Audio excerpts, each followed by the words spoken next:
এই বাংলাদেশে যদি একটা পিলারও হতো সেটার ক্রেডিট ওই একজন মানুষকে দেওয়া হতো, কারণ সবকিছু নাকি তার নির্দেশে হয়।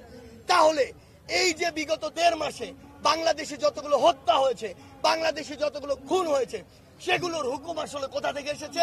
আমাদের দাবিটি হচ্ছে আন্তর্জাতিক অপরাধ ট্রাইব্যুনালের কাছে। আমরা তাদের কাছে কেন করছি?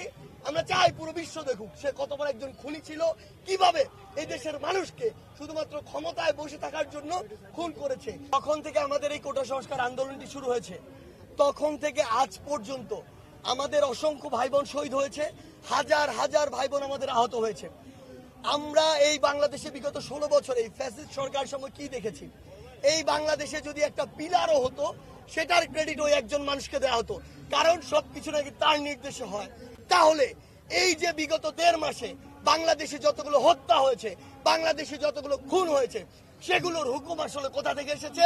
আমরা জানি এই প্রত্যেকটি হুকুম বাংলাদেশের যত বাহিনী ছিল, পুলিশ থেকে শুরু করে যাদেরকে এই হুকুমটি দেওয়া হয়েছে, সেগুলো ওই খুনি হাসিনার কাছে থেকে এসেছে।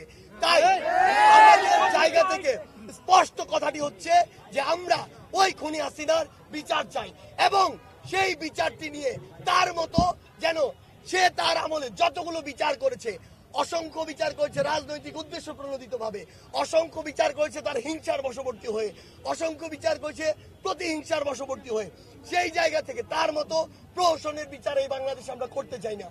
আমরা তার মতো ওই কোর্টকে, ওই হাইকোর্ট থেকে শুরু করে সুপ্রিম কোর্টকে আমরা আমাদের জায়গা থেকে তার মতো ইচ্ছামতো ব্যবহার করতে চাই না।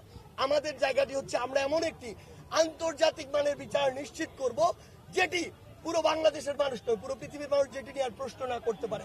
সেই জায়গা থেকে আমাদের দাবিটি হচ্ছে আন্তর্জাতিক অপরাধ ট্রাইব্যুনালের কাছে। আমরা তাদের কাছে কেন করছি? আমরা চাই পুরো বিশ্ব দেখুক সে কত বড় একজন খুনি ছিল, কিভাবে এই দেশের মানুষকে শুধুমাত্র ক্ষমতায় বসে থাকার জন্য খুন করেছে। সেই জায়গা থেকে আমরা একটি বিশ্বব্যাপী একটি গ্রহণযোগ্য বিচার নিশ্চিত করার জন্য আন্তর্জাতিক মাধ্যমে বিচারটি করতে চাই।